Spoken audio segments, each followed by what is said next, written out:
শুরু করি, কেমন আছো এখন আগে? ভালো আছি, অনেকটাই ভালো আছি। আজকে শো করলে অনেকদিন পর, প্রিয় জায়গায় ফেরা, মঞ্চে প্রিয় জিনিস, গান সবচেয়ে কাছের, কি বলবে সেটা নিয়ে?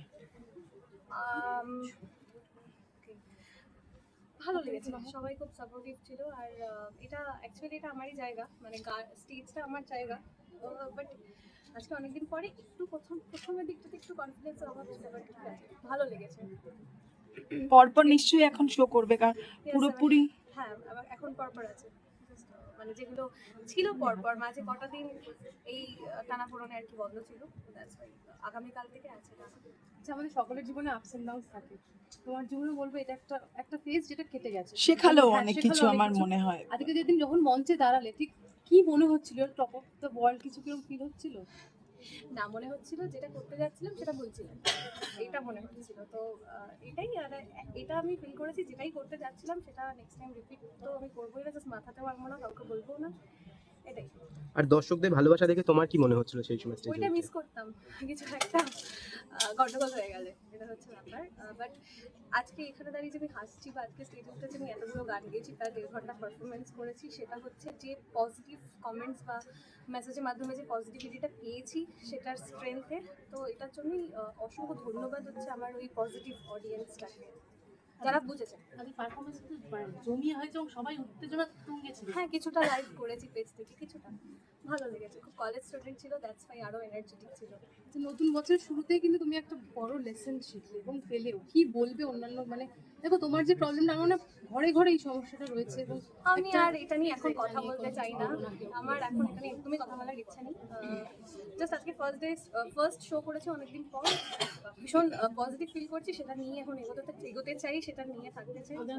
দেবলীনা, মানে দর্শকদের কতটা উজ্জীবিত করবে বা কতটা তোমাকে দর্শকরা চাইছে বলে মনে হচ্ছে? এটা আমি এখন বলতে পারবো না, আমি কি করে বলি এখন। দাদা, কিন্তু ফোনটা পুরো ডুবে যাচ্ছে। যেমন কিছু নেগেটিভ কমেন্টস এসছে বা নেগেটিভিটি পেয়েছি লাইফে, তেমনি পজিটিভিটি মানে কি বলবো, পার্সেন্টেজটা বেশি ছিল মেবি, তাই জন্য আজকে আমি এখানে দাঁড়িয়ে রয়েছি বা হাসছি, কথা বলছি, স্টেজে গাইছি, এটাই। দেবলীনা, আজকে প্রথমবার দেখছি, এর আগেও তোমার সঙ্গে কথা হয়েছে, কথা বলতে বলতে বাবা আটকাচ্ছ, মানে আমি অ্যাকচুয়ালি এইটা হাঁপিয়ে যাচ্ছি, মানে আমার একটু প্রবলেম হচ্ছে, ব্রিদিং প্রবলেম হচ্ছে, এটা ওই মেডিসিনসের জন্য মেবি, মানে যেগুলো পরে যে মেডিসিনগুলো আমার এখন চলছে এটার জন্য আমার একটু প্রবলেম হচ্ছে, এটা ঠিক হয়ে যাবে একটু কিছুদিন পর। তাহলে মঞ্চে যে বলছো পরপর পারফর্ম করবে, তো অসুবিধা তো আজকেও নিশ্চয়ই হয়েছে।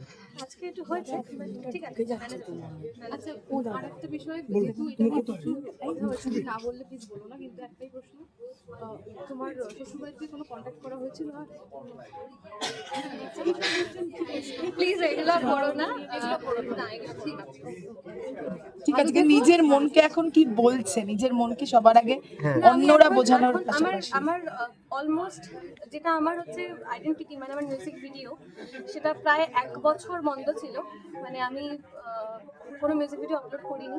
তো এখন আমি ডিসাইড যেটা করেছি যে এখন হচ্ছে পরপর আমার নিজের সেই কাজে ফেরা, মানে শুধু স্টেজ নয়, যেটা আমার আইডেন্টিটি, আমার মিউজিক ভিডিও, আমার কিছু নতুন গান, কিছু নিজের গান নিয়ে, সেগুলো মেবি এই মাসের শেষের দিক থেকে বা নেক্সট মান্থের স্টার্টিং থেকে সেই গানগুলো আমি লঞ্চ করব।